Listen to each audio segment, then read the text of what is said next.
আসসালামু আলাইকুম সুপ্রিয় শিক্ষার্থী বন্ধুরা, সবাইকে স্বাগতম জানাচ্ছি। আজকে আমাদের যৌথ মূলধনী ব্যবসায় অর্থাৎ ম্যানেজমেন্ট প্রথম পর্যায়ের যৌথ মূলধনী ব্যবসায়ের সর্বশেষ অংশ করার জন্য। তো সবাইকে আমি রিকোয়েস্ট করব খুব দ্রুতই আমাদের লাইভে যুক্ত হয়ে যাও, পাশাপাশি লাইভটাকে একটু শেয়ার করে দাও, বন্ধুবান্ধব থাকলে তাদেরকে একটু মেনশন করে দাও।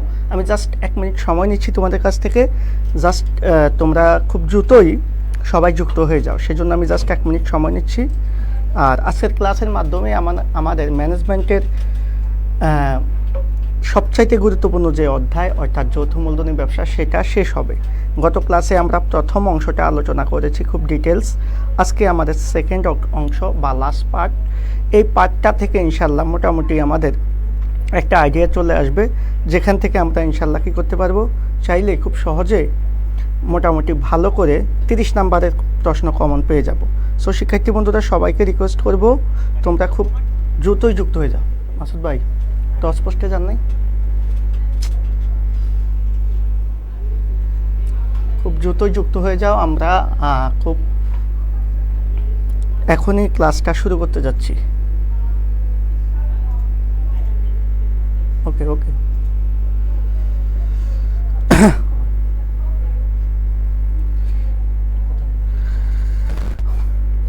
আমি সবাইকে একটু রিকোয়েস্ট করব যে যেখান থেকে দেখছো আমাদের ক্লাসটা একটু বন্ধুবান্ধবকে শেয়ার করে দাও, মেনশন করে দাও। আমরা এখনই ক্লাসটা শুরু করতে যাচ্ছি। যেহেতু আজকে শেষ অংশ, সেহেতু এই শেষ অংশে আমরা মোটামুটি বাকি অংশটা সলভ করার পাশাপাশি আমাদের এমসিকিউ প্লাস হচ্ছে সিকিউতে এই অধ্যায় থেকে গুরুত্বপূর্ণ যে প্রশ্নগুলো এসেছে সেগুলো সলভ করব। সো সবাইকে একটু রিকোয়েস্ট করব খুব দ্রুতই আমাদের লাইভে যুক্ত হয়ে যাও, লাইভটাকে বন্ধুবান্ধবের কাছে একটু পৌঁছে দেওয়ার চেষ্টা করো, যাতে করে আমরা এখনই ক্লাসটা শুরু করতে পারি। তো যাই হোক, আমি গত ক্লাসে আপনাদেরকে জাস্ট দেখাবো যে আমরা গত ক্লাসে মূলত প্রথমেই যৌথ মূলধনী ব্যবসা নিয়ে কথা বলেছি।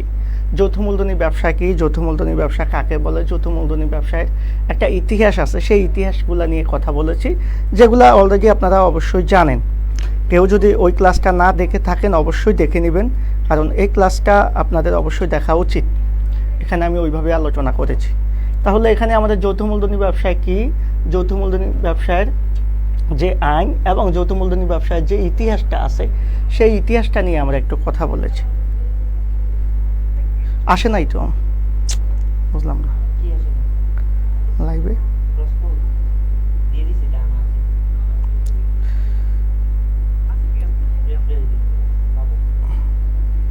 ওকে, তো যাই হোক, এখানে আমাদের আইনগুলা আমরা আলোচনা করেছি, পাশাপাশি আমরা আলোচনা করেছি কোম্পানির গঠন প্রণালী। কোম্পানির গঠন প্রণালী আলোচনা করেছি, কোম্পানির গঠন আসলে কিভাবে হয়, কয়টা পর্যায়ে গঠনটা হয়ে থাকে, সেই বিষয়গুলো নিয়ে কথা বলেছি। তো এবার হচ্ছে আমরা যেটা দেখব সেটা হচ্ছে অবশ্যই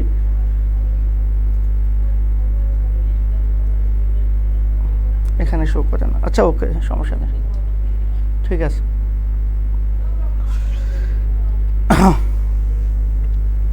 ওকে, আসছে। এবার আমরা কোম্পানি গঠন নিয়ে আলোচনা করেছি, এগুলো নিয়ে আমি কথা বলবো না। এরপরে আমরা ব্যক্তি দ্বারা নিয়ন্ত্রিত ব্যবসায়ের মধ্যে কোন ধরনের ব্যবসায় নিবন্ধন বাধ্যতামূলক এবং দায়টা অসীম বা সসীম, সেগুলো নিয়ে কথা বলেছি। তো এর পাশাপাশি আমরা এখানে খুব দুইটা গুরুত্বপূর্ণ বিষয় আলাদা আলাদা করে দেখিয়েছি, একটার সাথে আরেকটা মিল অমিল দেখিয়েছি। এবার কোম্পানির বৈশিষ্ট্য আলোচনা করেছি। কোম্পানির বৈশিষ্ট্যের মধ্যে আমরা বিভিন্ন বিষয় খুব ডিটেলস আলোচনা করেছি, যেমন কৃত্রিম ব্যক্তিসত্তা বলতে আমরা কি বুঝি, চিরন্তন অস্তিত্ব সম্পন্ন বলতে কি বুঝি, সিলমোহর কি, যে আমরা সব সময় জানি যে আমাদের কোম্পানির কোনো প্রতিনিধি থাকলে সেই প্রতিনিধির বৈধতা মূলত সিলমোহর দ্বারা নির্ধারিত হয়। ওকে, তো এই বিষয়গুলো নিয়ে আমরা আলোচনা করেছি। শেয়ার মূলধন নিয়ে কথা বলেছি, আমরা কোম্পানির বিভিন্ন তথ্য নিয়ে আলোচনা করেছি, কোম্পানি সংগঠনের সুবিধা এবং অসুবিধা নিয়ে কথা বলেছি। সো এই বিষয়গুলো আপনারা সবাই জানেন, এগুলো নিয়ে কথা বলার প্রয়োজনে কোম্পানির প্রবর্তক বা প্রমোটার বা যারা কোম্পানি, যাদেরকে বলা হয় কোম্পানির জন্মদাতা, প্রবর্তক, প্রমোটার একই জিনিস। যারা কোম্পানি আসলে গঠনের প্রাথমিক উদ্যোগ গ্রহণ করে সেই উদ্যোগটাকেই আমরা কি বলি, প্রবর্তক বলি। এই প্রবর্তক নিয়ে আমরা কথা বলেছি যে কোম্পানি যারা প্রাথমিকভাবে গঠনের পরিকল্পনা করে এবং উদ্যোগ গ্রহণ করে তারাই মূলত প্রমোটার বা প্রবর্তক। আর এই প্রবর্তক সাধারণত 3 ধরনের হতে পারে। একটা হচ্ছে আমাদের সাধারণ শেয়ার মালিকরা হতে পারে, হ্যাঁ প্রবর্তক সাধারণ শেয়ার মালিকরা হতে পারে নিজেরা, আবার হতে পারে আমাদের যে কোনো সাময়িক প্রবর্তক। অর্থাৎ কিছু কিছু প্রবর্তক আছে যারা কি করে, যারা জাস্ট একটা কোম্পানি প্রতিষ্ঠা করে দিয়ে তারা দায়িত্ব অব্যাহত নিয়ে যায়। এই জাতীয় প্রবর্তকদের আমরা বলবো সাময়িক প্রবর্তক। আরেকটা হচ্ছে পেশাদারী প্রবর্তক, যারা হচ্ছে যে কোনো ইনস্টিটিউশন বা প্রতিষ্ঠান কি করে, ওই প্রতিষ্ঠান তোমার নির্দিষ্ট ফি-এর মাধ্যমে বা কমিশনের মাধ্যমে বা নির্দিষ্ট অর্থের বিনিময়ে তোমাকে একটা কি করে দেয়, কোম্পানি প্রতিষ্ঠা করে দেয়। এই জাতীয় প্রতিষ্ঠানগুলোকে আমরা বলবো হচ্ছে পেশাদারী প্রবর্তক। বাংলাদেশে মূলত পেশাদারী প্রবর্তক বলতে আমরা চিনি বিআইডিসি এবং ম্যানেজিং এজেন্ট, এগুলাকে আমরা পেশাদারী প্রবর্তক হিসেবে চিনি। সো এইগুলা ছিল আমাদের কোম্পানির প্রবর্তক এবং প্রবর্তকদের যে প্রকারভেদ সেই বিষয়। এবার আমরা আসবো তোমাদের সাথে যে বিষয়টা নিয়ে, সেটা হচ্ছে আমাদের কোম্পানির শ্রেণীবিভাগ বা প্রকারভেদ। এই শ্রেণীবিভাগ বা প্রকারভেদ নিয়ে আলোচনা করতে গিয়ে আমি ডিটেলস আলোচনা করেছি তোমাদের সাথে। সেখানে আমি বারবার একটা জিনিস বলেছি যে আমাদের কোম্পানি গঠনের যে শ্রেণীবিভাগ বা প্রকারভেদ, এটা অনেক বইতে অনেকভাবে আছে, তবে আমি এখানে সবচাইতে নির্ভরযোগ্য যেটা আমার কাছে মনে হয়েছে সেভাবে তোমাদের সামনে উপস্থাপন করেছি। যদিও এখানে লেখাগুলো সম্পূর্ণ বুঝবা না। একটা হচ্ছে সনদপ্রাপ্ত কোম্পানি, সংবিধিবদ্ধ কোম্পানি, নিবন্ধিত কোম্পানি, অনিবন্ধিত কোম্পানি এবং অন্যান্য কোম্পানি। আমরা মূলত আলোচনা করি হচ্ছে এই যে নিবন্ধিত কোম্পানি নিয়ে। এই নিবন্ধিত কোম্পানির মধ্যে আমরা সসীম দায় সম্পন্ন এবং অসীম দায় সম্পন্ন। মনে রাখবা, এই অনিবন্ধিত কোম্পানি বাংলাদেশে নাই, অসীম দায় সম্পন্ন কোম্পানি বাংলাদেশে নাই। আবার এই যে এখানে আমরা প্রতিশ্রুতি মূল্য দ্বারা এই ধরনের কোম্পানি বাংলাদেশে নাই। এই 3 ধরনের কোম্পানি বাংলাদেশে নাই। এখন কখনো যদি প্রশ্ন আসে নিচের কোন ধরনের কোম্পানির অস্তিত্ব আমাদের দেশে নাই, সেক্ষেত্রে আমাদের এই 3টা অ্যান্সার হবে। অনিবন্ধিত কোম্পানি, অসীম দায় সম্পন্ন কোম্পানি এবং সসীম দায়ের মধ্যে প্রতিশ্রুতি মূল্য দ্বারা সীমাবদ্ধ কোম্পানিগুলো আমাদের দেশে নাই। ওকে, তো এরপরে আমরা কোম্পানির শেয়ার দ্বারা যে সীমাবদ্ধ, শেয়ার মূল্য দ্বারা সীমাবদ্ধ দায় সম্পন্ন কোম্পানিগুলোকে আমরা প্রাইভেট লিমিটেড এবং পাবলিক লিমিটেড কোম্পানি নিয়ে আলোচনা করেছি। আমাদের সবচেয়ে গুরুত্বপূর্ণ যে 2টা বিষয়, সেটা হচ্ছে প্রাইভেট লিমিটেড কোম্পানি এবং পাবলিক লিমিটেড কোম্পানি। এই প্রাইভেট লিমিটেড কোম্পানি এবং পাবলিক লিমিটেড কোম্পানির 2টার মধ্যে আমরা কিছু পার্থক্য আলোচনা করেছি। এরপরে আমরা আলোচনা করেছি হচ্ছে হোল্ডিং কোম্পানি এবং সাবসিডিয়ারি কোম্পানি।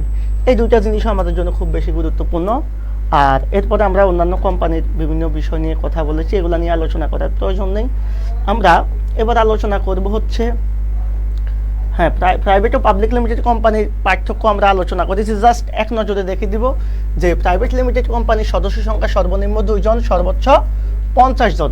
অন্যদিকে পাবলিক লিমিটেড কোম্পানির সদস্য সংখ্যা সর্বনিম্ন 7 জন এবং সর্বোচ্চ শেয়ার মূল্য দ্বারা সীমাবদ্ধ। অর্থাৎ যতজনের কাছে আমরা শেয়ার বিক্রি করতে পারবো ততজনই আমাদের ওই কোম্পানির মালিক হবে। ওকে, তাহলে এখানে সদস্য সংখ্যা বা মালিক নির্ধারিত না। এবার আসলে কার্যক্রম শুরু, শেয়ার বিক্রয়, এগুলোর ক্ষেত্রে আমরা বলছি পাবলিক লিমিটেড কোম্পানি কাজ শুরু করতে গেলে অবশ্যই কাজের অনুমতিপত্র নিতে হয়, কিন্তু প্রাইভেট লিমিটেড কোম্পানি নিবন্ধনের পরেই তারা কাজ শুরু করতে পারে। আরেকটা বিষয় বলছে শেয়ার বিক্রয়ের যে বিষয়টা, সেটা হচ্ছে প্রাইভেট লিমিটেড কোম্পানি চাইলেই তার সদস্যদের বাইরে শেয়ার বিক্রি করতে পারে না, কিন্তু পাবলিক লিমিটেড কোম্পানির শেয়ার অবাধে হস্তান্তরযোগ্য। অর্থাৎ পাবলিক লিমিটেড কোম্পানির শেয়ার সে চাইলেই কি করতে পারে, জনসাধারণ বা অন্য কারো কাছে বিক্রি করতে পারে। আবার শেয়ার হস্তান্তরযোগ্যতাও আছে, কিন্তু এখানে প্রাইভেট লিমিটেড কোম্পানির শেয়ার হস্তান্তরযোগ্য নয়। আর পরিচালকের সংখ্যার ক্ষেত্রে আমরা বলছি প্রাইভেট লিমিটেড ক্ষেত্রে সর্বনিম্ন 2 জন আর পাবলিক লিমিটেড ক্ষেত্রে সর্বনিম্ন 3 জন পরিচালক থাকবে। এই বিষয়গুলো আপনারা ক্লিয়ার কিনা বলেন তো? আপনাদের কারো কোনো ধরনের কোনো সমস্যা আছে কিনা?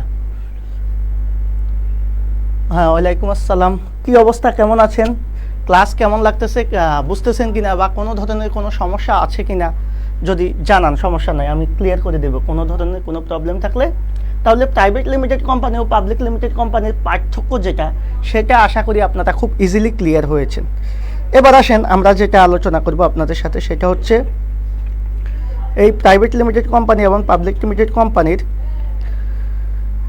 পার্থক্য আপনারা পারবেন। এখান থেকে যদি প্রশ্ন আসে সেটাও আমি আশা করি আপনারা পারবেন। এবার আমরা চলে যাব আমাদের পরবর্তী আলোচনায়। মালিকানার ভিত্তিতে আমরা বলছি সরকারি মালিকানা, বেসরকারি মালিকানা, এটা কি জাস্ট সিম্পল একটা লজিক যদি 50% বেশি শেয়ার সরকারের অধীনে থাকে তখন সেটা সরকারি মালিকানা, 50% বেশি শেয়ার যদি বেসরকারি মালিকানায় থাকে তখন সেটা বেসরকারি কোম্পানি। তাহলে এই হচ্ছে, আর বাংলাদেশের মেজরিটি কোম্পানি মনে রাখবা বেসরকারি কোম্পানি, এটা হচ্ছে কথা। এবার আমরা আলোচনা করব নিয়ন্ত্রণের ভিত্তিতে। নিয়ন্ত্রণ বলতে আসলে কে কাকে কতটুকু কন্ট্রোল করে, সেই কন্ট্রোলের ভিত্তিতে মূলত আমাদের কোম্পানি দুই প্রকার, একটা হচ্ছে হোল্ডিং কোম্পানি আর একটা হচ্ছে সাবসিডিয়ারি কোম্পানি। এটা নিয়ে আমরা গত ক্লাসে কথা বলেছি। হোল্ডিং কোম্পানি বা সাবসিডিয়ারি কোম্পানির ক্ষেত্রে আমরা বলছিলাম, মনে করো কোম্পানি এ কোম্পানি, হ্যাঁ কোম্পানি এ কোম্পানি বি কোম্পানির 51% শেয়ার ক্রয় করেছে। কত পার্সেন্ট? 51% শেয়ার ক্রয় করে নিয়েছে। তাহলে এ কোম্পানি বি কোম্পানি যদি 51% শেয়ার ক্রয় করে নেয়, তাহলে এই যে বি কোম্পানি আছে সেই বি কোম্পানি অবশ্যই এ কোম্পানির হয়ে যাবে সাবসিডিয়ারি কোম্পানি।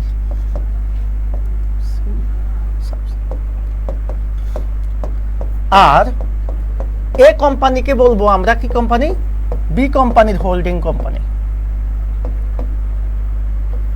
হোল্ডিং কোম্পানি বিষয়টা এমন যে যেহেতু এ কোম্পানি বি কোম্পানির 51% শেয়ার, মানে আমি বলছি 50% প্লাস, এবার সেটা 51% হতে পারে, সেটা 90% হতে পারে, কত পার্সেন্ট হবে সেটা আমাদের নির্ধারিত না, তবে 50%-এর বেশি শেয়ার তারা কিনে নেবে।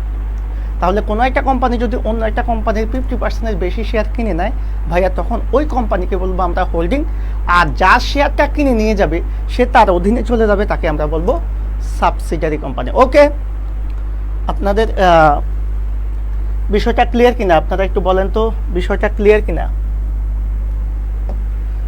তাহলে নিয়ন্ত্রণের ভিত্তিতে আমরা জাস্ট এই বিষয়টা আলোচনা করে ফেলেছি already, holding company, subsidiary company.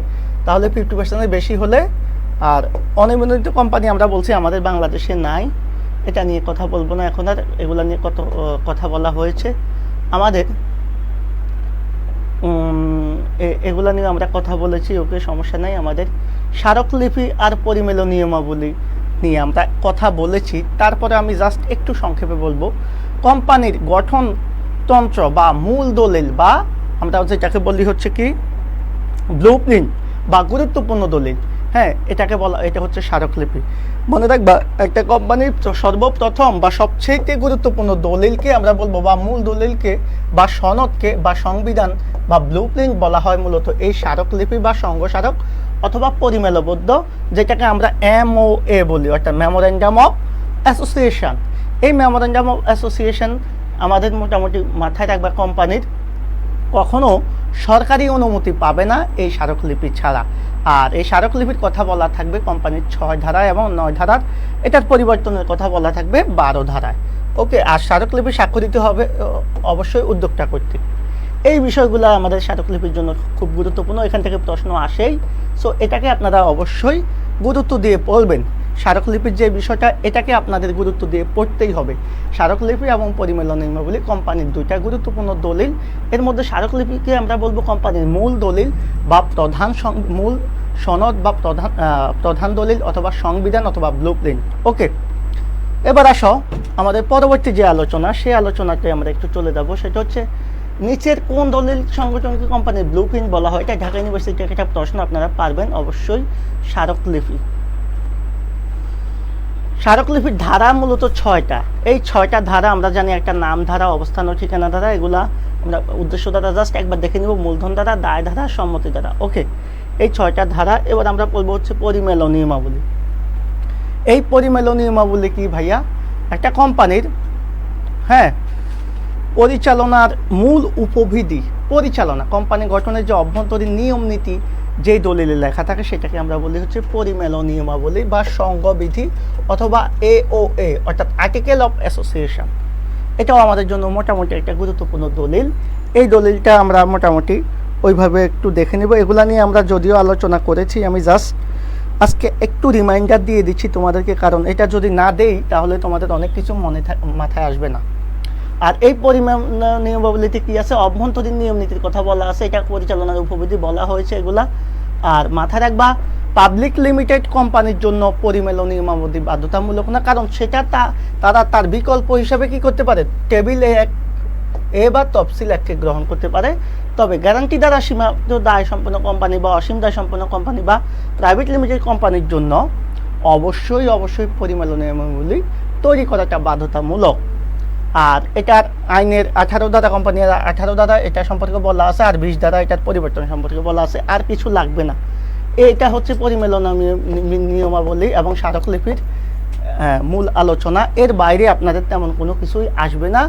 আপনারা জাস্ট কারো যদি কোনো ধরনের প্রশ্ন থাকে সেটা আপনারা জিজ্ঞাসা করতে পারেন। আপনারা ক্লিয়ার কিনা? আমরা আজকের আলোচনায় এখনও যাই নাই, কিন্তু কারণটা হচ্ছে আমি চাচ্ছিলাম যে গত ক্লাসে অনেকে ক্লাস করেন নাই, তারা যাতে একটু হিন্টস পেয়ে যান।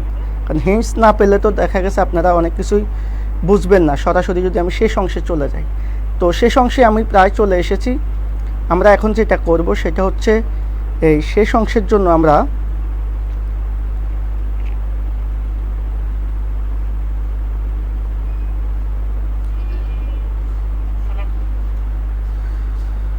ওকে, আমি একটু সবার কাছ থেকে একটু মূল্যবান মতামত আশা করছি। আপনারা একটু মতামত দিবেন। হ্যাঁ,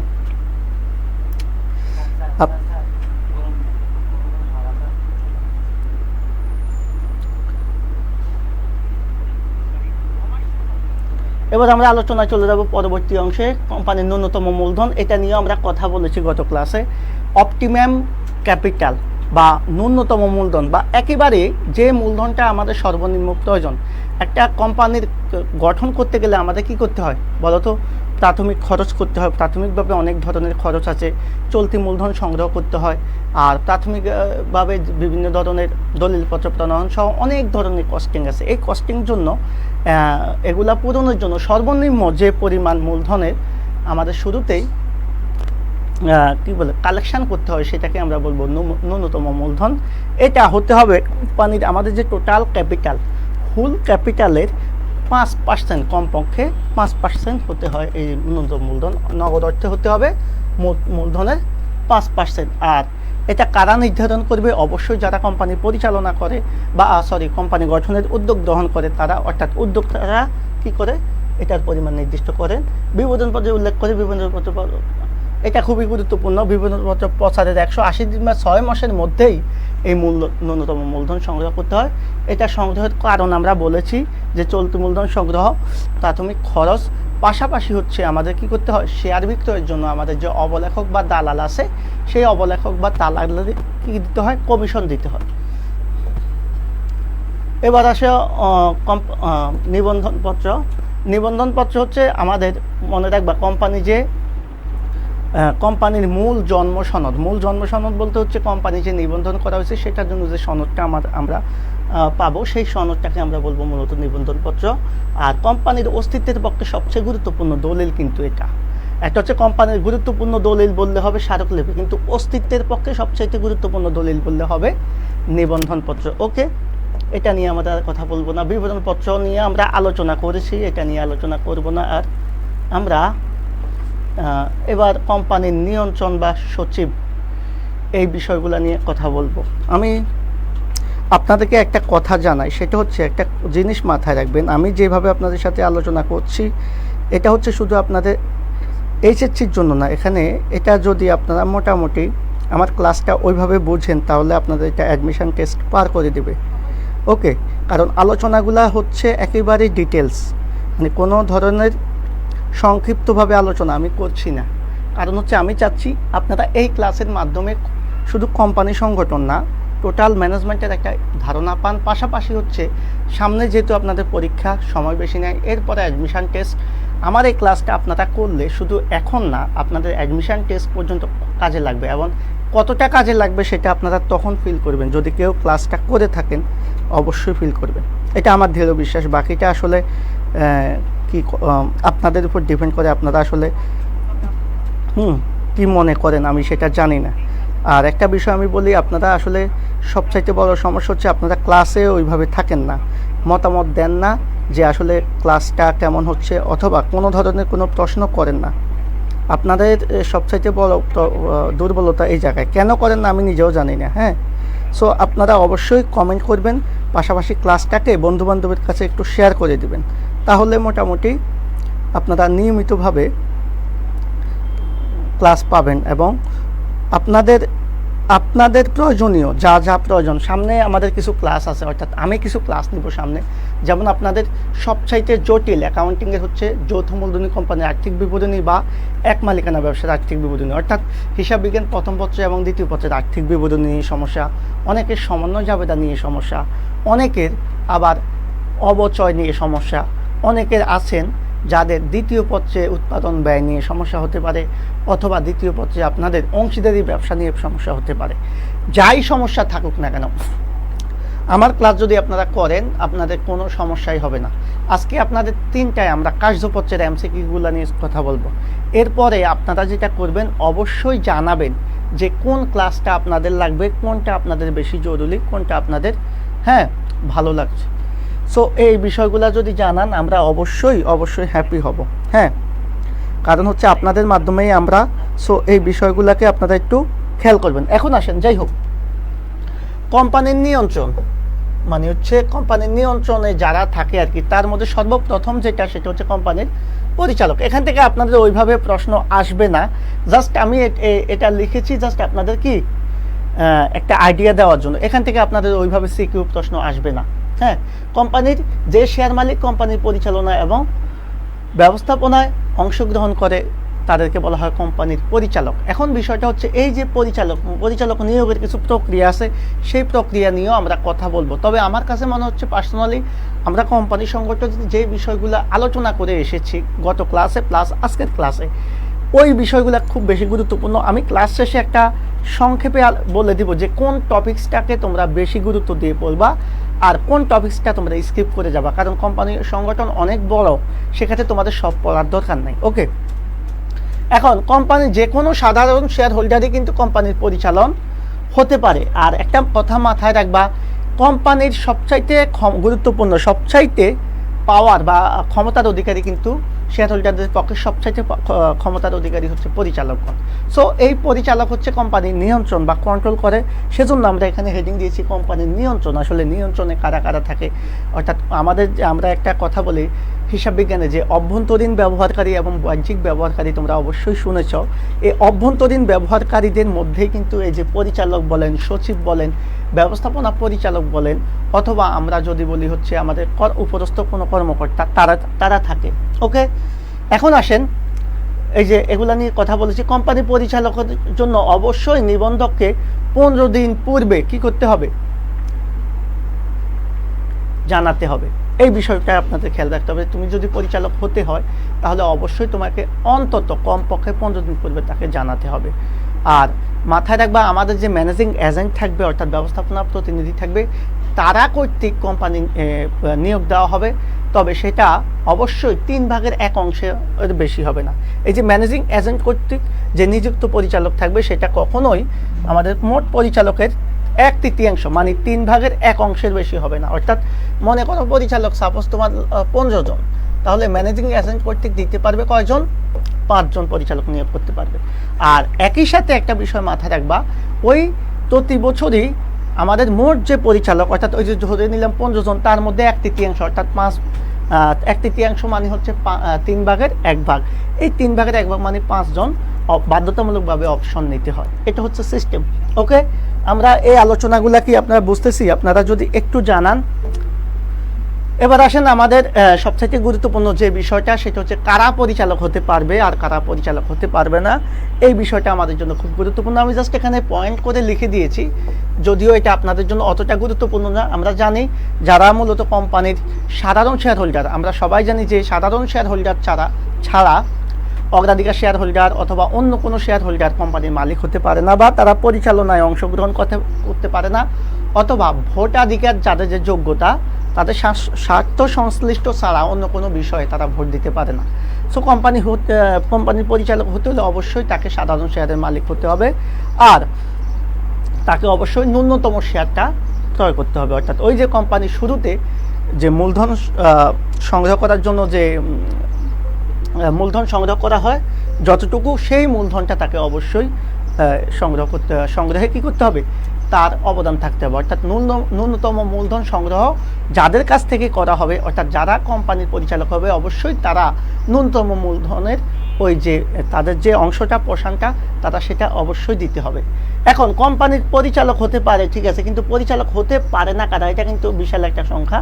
যিনি সাধারণ শেয়ারের মালিক নয়, সাধারণ শেয়ারের মালিক না, আমি আগেই বলেছি, যেমন অগ্রাধিকার শেয়ার মালিক এখানে লিখলাম, কমপক্ষে সাজাপ্রাপ্ত 6 মাস সাজাপ্রাপ্ত একজন ব্যক্তি। যেমন আমরা একটা বিষয় সবাই জানি, সেটা হচ্ছে যারা যদি বাংলাদেশ দণ্ডবিধির আইন অনুসারে, অর্থাৎ আমাদের যে রাষ্ট্রীয় আইন আছে, সে সিভিল ল অনুসারে যদি কেউ যদি দণ্ডপ্রাপ্ত আসামি হয়, অর্থাৎ সে যদি সাজাপ্রাপ্ত হয়, জাস্ট হাজতি না, সে যদি কয়েদি হয়ে যায়, তখন সে যদি 6 মাসের বেশি সময় কারাগারে ভোগ থাকে, তাহলে সে আসলে কোম্পানির কখনোই কি হতে পারে না, পরিচালক হতে পারবে না, যোগ্যতা সুযোগ শেয়ার না ক্রয় করলে, এটা আমরা জানি। এরপরে বাকি যেগুলো, সেগুলো সবসময় সব প্রতিষ্ঠানের জন্য সমান সত্য, সেটা হচ্ছে আর্থিকভাবে অসচ্ছল, ঋণ পরিশোধে অক্ষম, নাবালক বা দেউলিয়া ব্যক্তি। এই জিনিসগুলো আমরা দেখব। যোগ্যতা সূচক শেয়ার কি, আমরা আগেই বলেছি যে কোম্পানির পরিচালকদের, একটা কোম্পানির কেউ যদি পরিচালক হতে হয়, তাকে যে শেয়ারটা ক্রয় করতে হবে বাধ্যতামূলকভাবে, সেটাকে বলবো আমরা যোগ্যতা সূচক শেয়ার। আর মাথায় রাখবা, এই যোগ্যতা সূচক শেয়ারের নির্দিষ্ট কোনো মূল্য নাই, অর্থাৎ ফিক্সড কোনো মূল্য নাই, তবে সর্বনিম্ন একটা মূল্য হচ্ছে, সেটা অবশ্যই 5,000 টাকা। আর এই যোগ্যতা সূচক শেয়ারটা অবশ্যই কিনতে হবে নিয়োগ প্রাপ্তির 2 মাসের মধ্যে। সো আমরা যে আলোচনাটা করবো সেটা হচ্ছে যোগ্যতা সূচক শেয়ার ক্রয় করতে হয় কাদেরকে, অবশ্যই পরিচালকদেরকে। যোগ্যতা সূচক শেয়ারের সর্বোচ্চ কোনো মূল্য না থাকলেও সর্বনিম্ন মূল্য 5,000 টাকা, আর নিয়োগ প্রাপ্তির 2 মাসের মধ্যে এটা ক্রয় করতে হয়। ওকে, পরিচালক নিয়োগ নিয়ে আমরা কথা বলা দরকার নাই। নিয়োগ কারা কারা দিতে পারে, প্রবর্তক বা উদ্যোক্তাগণ দিতে পারে, পরিচালক মণ্ডলী কর্তৃক হতে পারে, তৃতীয় পক্ষ কর্তৃক, শেয়ার হোল্ডার কর্তৃক, ব্যবস্থাপনা প্রতিনিধি কর্তৃক, এবং যেহেতু এটা রাষ্ট্রীয় একটা আইনগত প্রতিষ্ঠান, সেজন্য সরকার কর্তৃক আমাদের কি হতে পারে, পরিচালক নিয়োগ হতে পারে। আর পরিচালক অপসারণের কারণ, হ্যাঁ, এই জিনিসগুলো আমাদের অত বেশি জাস্ট জানার জন্য আমি লিখেছি, এটা আপনাদের না পড়লেও চলবে। আমি আবারও বলছি একটা জিনিস, কোন টপিক্সটা আপনারা এখান থেকে স্কিপ করবেন সেটা আমি বলে দেব ক্লাস শেষে। ওকে, তো এই টপিক্সটা আপনারা জাস্ট একবার চোখ বুলিয়ে যাবেন যে পরপর 3টা সবাই অনুপস্থিত থাকলে এমসিকিউর জন্য কাজে লাগবে। তলবকৃত টাকা 6 মাসের মধ্যে পরিশোধ না করলে, নিযুক্তির 2 মাসের মধ্যে যোগ্যতা সূচক শেয়ার না করলে, এটা আমরা আগেও বলেছি। ওকে, এই বিষয়গুলা আমরা জানি। আর পরিচালক অপসারণের পদ্ধতিও 3টা। সো এইগুলা নিয়ে আমরা এত বেশি আলোচনা করব না, কারণ আমাদের আলোচনার বিষয়ে অনেক জিনিস রয়ে গেছে। এবার আসেন আমাদের সবচাইতে গুরুত্বপূর্ণ 3টা সভা নিয়ে আমরা কথা বলবো। হ্যাঁ, এটাই আমাদের জন্য গুরুত্বপূর্ণ, কোম্পানির সভাগুলা। এই কোম্পানির সভাগুলোর মধ্যে সর্বপ্রথম আমাদের যেটা শুরু হয়েছে সেটা এসএম অথবা স্ট্যাটিউটরি মিটিং বা বিধিবদ্ধ সভা। এই বিধিবদ্ধ সভা থেকে আমি একটা লাইন লিখেছি, এখান থেকে আপনারা অনেক এমসিকিউ বের করতে পারবেন এবং এখান থেকে একটা তথ্য আপনারা অবশ্যই জেনে যাবেন। আমি একটু আপনাদের থ্যাংক ইউ ভেরি মাচ। আমি একটু আপনাদের কমেন্টগুলো চেক করছি, আসলে কেউ কমেন্ট করতেছেন কিনা, যে ক্লাস আপনাদের আসলে কেমন লাগতেছে সেটার জন্য। ওকে, তো আমি একটা বিষয় আপনাদের সাথে শেয়ার করব, সেটা হচ্ছে মাথায় রাখবা এই বিধিবদ্ধ সভাটা কি। আমি একটা কথা বলি, কোম্পানির গঠন সংক্রান্ত, মনে করো একটা কোম্পানি যখন গঠন করবা, গঠন করার পরে সেটা এই গঠন সংক্রান্ত যাবতীয় বিষয় বিস্তারিত তুলে দেওয়ার জন্য নিবন্ধনের 6 মাসের মধ্যে, মানে 1 থেকে 6 মাসের মধ্যে কোম্পানির সবচাইতে গুরুত্বপূর্ণ যে দলিলটা, এটা হচ্ছে বিধিবদ্ধ সভা, সভাটা, সেই সভাটার নাম হচ্ছে বিধিবদ্ধ সভা। আর এই সভার অবশ্যই 21 দিন পূর্বে আমাদের কি করতে হবে, নোটিশ দিতে হবে। আর এটা কোম্পানির জীবনকালে সারা জীবনে মাত্র একবারই হবে। তাহলে এই বিধিবদ্ধ সভা হবে মূলত একবার, তবে এই একবারটাই অনেক বেশি গুরুত্বপূর্ণ। এটা করতে হবে একটা কোম্পানি গঠনের 1 থেকে 6 মাসের মধ্যে। আর এটা হচ্ছে মনে রাখবা কোম্পানির গঠন সংক্রান্ত যাবতীয় বিষয় নিয়ে এখানে কথা বলা হবে। এই হচ্ছে আমাদের বিধিবদ্ধ সভা। এখন আসেন আমাদের বার্ষিক সাধারণ সভা। শুনেই বুঝতে পারছেন অ্যানুয়াল জেনারেল মিটিং, এটা শুনেই বোঝা যাচ্ছে এটা প্রতি বছরই হবে। সো আমরা জানি যে বার্ষিক সাধারণ সভার আয়োজন করতে হয় প্রতি বছর, কারণ এখানে নামই আছে বার্ষিক, আপনার তো আর বলা লাগবে না যে এটা কখন আয়োজন করতে হয়। তবে কোম্পানি গঠনের 18 মাসের মধ্যে প্রথম বার্ষিক সভা আয়োজন করতে হয়, অর্থাৎ কোম্পানি গঠন করবা যখন, হ্যাঁ, সেটার 18 মাসের মধ্যে এটা করতে হবে, অর্থাৎ 1.5 বছরের মধ্যে তোমাকে শুরু করতে হবে। আর আরেকটা বিষয় এখানে বাধ্যতামূলক, সেটা হচ্ছে 2টা বার্ষিক সভার মধ্যে গ্যাপ কখনো 15 মাসের বেশি হতে পারবে না। এই বিষয়টা আপনাদের একটু খেয়াল করতে হবে। তাহলে এটা প্রতি বছর আয়োজন করতে হয়। আর দুইটা সবার মধ্যে আমি বলেছি 15 মাসের বেশি গ্যাপ হবে না, তবে এটা অবশ্যই শুরু করতে হয় 18 মাস বা 1.5 বছরের পূর্বে।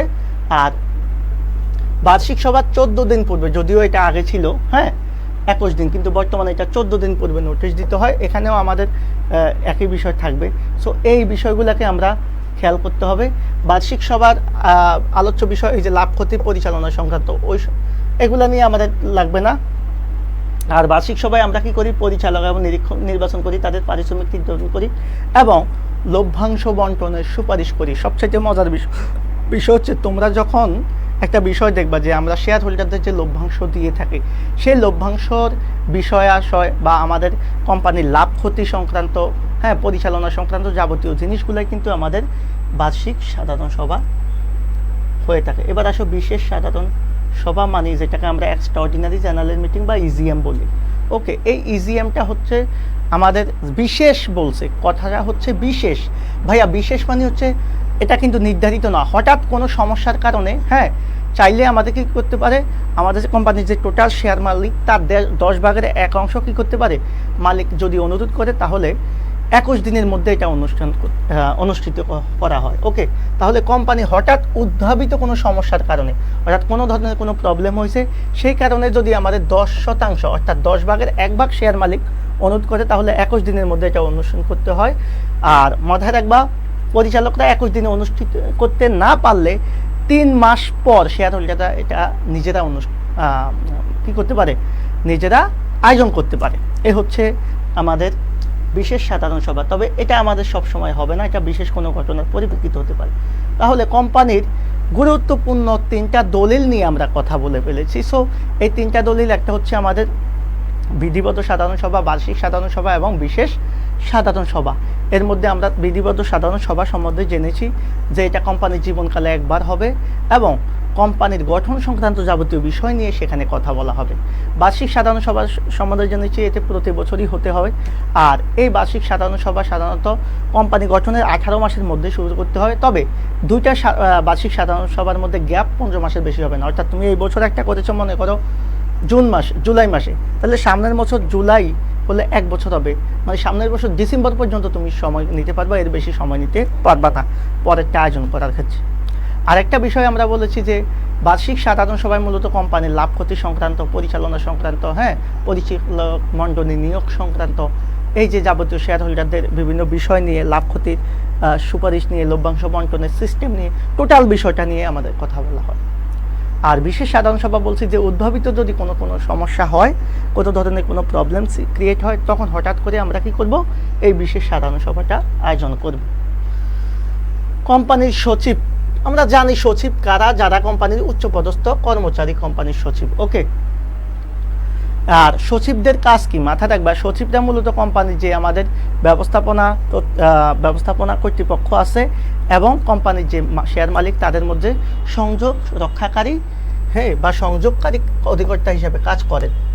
ওকে, আর এদেরকে বলা হয় মাথায় রাখবা পরিচালনা পর্ষদের মুখপাত্র।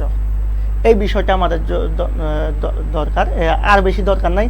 ব্যবস্থাপনা প্রতিনিধিত্ব আমরা জানি যে যারা কোম্পানির সাথে ব্যবস্থাপনা প্রতিনিধি কারা, যারা কোম্পানির সাথে চুক্তিবদ্ধ হয়ে ব্যবস্থাপনা কাজে বিশেষ ধরনের পরিচালনা পর্ষদের তত্ত্বাবধানে কি করে ব্যবস্থাপনা কাজে নিয়োজিত থাকে, তাদেরকে ব্যবস্থাপনা প্রতিনিধি বলে। আমরা জানি ব্যবস্থাপনা প্রতিনিধি নিয়োগ করা হয় অনূর্ধ্ব 10 বছর, সর্বোচ্চ 20 বছরের জন্য, মানে এটার নিয়োগ করা হয় এককালীন অনূর্ধ্ব, মানে কমপক্ষে 10 বছর, তবে সর্বোচ্চ কত বছরের জন্য, 20 বছরের জন্য। আর তেমন কিছু পড়া লাগবে না এখানে। আমরা চলে এসেছি আমাদের একেবারে লাস্ট প্রান্তে। এই লাস্ট প্রান্তে আমরা আলোচনা করব কোম্পানির শেয়ার এবং শেয়ার মূলধন নিয়ে। তো একটা বিষয় আমি এখানে আপনাদের সাথে শেয়ার করতে চাই, সেটা হচ্ছে এই যে শেয়ার নিয়ে আমরা কথা বলবো, এই শেয়ার নিয়ে কথা বলতে গেলে আমরা একটা বিষয় আপনাদের সাথে শেয়ার করব, সেটা হচ্ছে এই শেয়ার শুধুমাত্র এখানে না, ম্যানেজমেন্টে না, আমাদের অ্যাকাউন্টিংয়েও আছে, তাই না? সো অ্যাকাউন্টিংয়ের বেসিকটা যাদের দরকার তারা এখান থেকে আইডিয়াটা নিতে পারে। আমি সবাইকে রিকোয়েস্ট করব এটাকে আমি একটু ডিটেলস আলোচনা করব, কারণ যেহেতু এই শেয়ারের বিষয়টা আমাদের অ্যাকাউন্টিংয়েও খুব গুরুত্বপূর্ণ, সেজন্য আমরা এখানে আলোচনা করি। এবার আসেন শেয়ার বা শেয়ার মূলধন কি সেটা নিয়ে কথা বলতে গেলে আসলে গুরুত্বপূর্ণ আলোচনা এসেছি, আপনাদের লাইভে উপস্থিতি খুব কমে গিয়েছে, বুঝলাম না। মানে আপনারা কি শেয়ারের আলোচনা পারেন, মানে প্রয়োজন নাই নাকি? ওকে, সুন্দর ক্লাস, থ্যাংক ইউ। সুন্দর ক্লাস হলে লাভ হবে কি, আপনাদের রেসপন্স তো কম। এখন আসেন আমরা শেয়ার নিয়ে কথা বলবো। শেয়ার, মনে করেন একটা কোম্পানি সে 1 কোটি টাকা মূলধন সংগ্রহ করবে। 1 কোটি, এই 1 কোটি টাকা মূলধন সংগ্রহ করতে গেলে, হ্যাঁ এই কালিটা মেবি ভালো আসে না, তাই না? এই 1 কোটি টাকা মূলধন সংগ্রহ করতে গেলে ভাইয়া যেটা হবে, সে কি করবে, সর্বপ্রথম ওই যে বললাম বিবরণপত্রে বিজ্ঞপ্তি দিবে। সে তো আগে নিবন্ধন করা আছে, সব কিছু বাদ দিলাম। আগে হচ্ছে সে অনুমোদন নেবে, এরপরে কি করবে, বিবরণপত্রে বিজ্ঞপ্তি দিয়ে মার্কেটে শেয়ার ছাড়বে। তো শেয়ার, এই 1 কোটি টাকা শেয়ারকে সে কি করবে, হয়তো প্রত্যেকটার দাম 100 টাকা করে ধরবে। প্রতি মূল্য, শেয়ার প্রতি মূল্য থাকবে কত, 100 টাকা। মানে একটা শেয়ারের মূল্য হচ্ছে সাপোজ 100 টাকা। এইভাবে 1 কোটি টাকাকে সে 100 দিয়ে ভাগ করবে। ভাগ করার পর যতগুলো শেয়ার হবে, মনে করো 1 কোটি টাকার যদি 1 লক্ষ শেয়ার হবে, তাহলে শেয়ারের সংখ্যা হবে কত লক্ষ, 1 লক্ষ শেয়ার। আর শেয়ার প্রতি মূল্য হচ্ছে 100 টাকা। তাহলে এই 100 আর 1 কোটি যখন গুণ করবে, তখন তোমার 1 কোটি, 100 আর 1 লাখ যখন গুণ করবে, তখন তোমার 1 কোটি টাকা। এভাবে সে কি করবে, মূলধনটা কালেকশন করবে। এখন একটু খেয়াল করো, এই যে কোম্পানির মোট মূলধনের একটা ক্ষুদ্র অংশ, অর্থাৎ কেউ যদি একটা শেয়ার কিনে সে কত টাকা দিবে, 100 টাকা। কেউ যদি 5টা শেয়ার কিনে সে কত টাকা প্রদান করবে, 500 টাকা। কেউ যদি 1000 শেয়ার কিনে সে কত টাকা প্রদান করবে, 1000 শেয়ার ইন্টু 100 করে 1 লাখ টাকা। এই যে কোম্পানির টোটাল মূলধনকে ক্ষুদ্র ক্ষুদ্র এবং সমান অংশে, এই যে প্রত্যেকটার দাম 100 টাকা, অর্থাৎ তুমি যদি একটা কিনো তাও তোমাকে 100 টাকা দিতে হবে, যদি তুমি 1 লাখ কিনো তাও তোমাকে 100 টাকা করে দিতে হবে। তাহলে কোম্পানির এই যে মোট মূলধনের ক্ষুদ্র ক্ষুদ্র অথচ সমান অংশকে আমরা বলবো এক একটা শেয়ার। তাহলে শেয়ার জিনিসটা কি, একটা কোম্পানির মোট মূলধনকে কতগুলো ক্ষুদ্র ক্ষুদ্র সমান অংশে ভাগ করা হয়, যার প্রত্যেকটি অংশকে আমরা বলি শেয়ার। অর্থাৎ কোম্পানির মোট মূলধনের ক্ষুদ্রতম সমান একক হচ্ছে শেয়ার। অন্যভাবে কোম্পানি সংগঠনের মূলধনকে সমপরিমাণ মূল্যের ক্ষুদ্র এককে ভাগ করলে তার প্রত্যেকটি একককে শেয়ার বলে। এই বিষয়গুলো নিয়ে আমি এতক্ষণ কথা বলেছি এখানে, যার উপর খেয়াল করবা, শেয়ার বলে। এখন এই শেয়ার যারা কিনে তাদেরকে বলা হয় শেয়ার হোল্ডার। তাহলে কোম্পানির শেয়ার যারা ক্রয় করবে তাদেরকে বলা হবে শেয়ার মালিক অথবা শেয়ার হোল্ডার। তাহলে শেয়ার হোল্ডাররা মূলত হচ্ছে শেয়ারের মালিক এবং কোম্পানির মালিক। তাহলে কোম্পানির উপর শেয়ার ক্রেতার স্বার্থ যেটা, সেটাকে আমরা বলবো একটা মালিকানা সত্ত্ব অথবা শেয়ার হোল্ডারদের সত্ত্ব। এটাই হচ্ছে কথা, শেয়ার কথা স্বার্থ বা মালিকানা সত্ত্ব বা শেয়ার হোল্ডারদের সত্ত্ব। আর সবচাইতে বড় কথা হচ্ছে আমাদের পাবলিক লিমিটেড কোম্পানি বা যৌথ মূলধনী কোম্পানি মূলধন সংগ্রহ করার জন্য সবচাইতে প্রধান উৎস হচ্ছে শেয়ার বিক্রয়। তাহলে একটা কোম্পানি, তুমি বলতে পারো যে কয়টা জায়গা থেকে মূলধন কালেকশন করতে পারে, একটা কোম্পানি অনেক জায়গা থেকে মূলধন সংগ্রহ করতে পারে। তো আমরা যদি দেখি যে মূলধন সংগ্রহ তারা, হ্যাঁ মূলধন সংগ্রহ তাহলে কোন কোন জায়গা থেকে করতে পারে মূলধন সংগ্রহ, আমরা সবাই একটু বলবো। সর্বপ্রথম হচ্ছে শেয়ার বিক্রয়, শেয়ার ইস্যু বা শেয়ার বিক্রয়। তাহলে শেয়ার ইস্যু করে করতে পারে, তারপরে সে ঋণ নিতে পারে, ঋণ গ্রহণ, ওকে। এরপরে সে কি করতে পারে, আমাদের সংরক্ষিত আয় থেকে মূলধনটা নিতে পারে।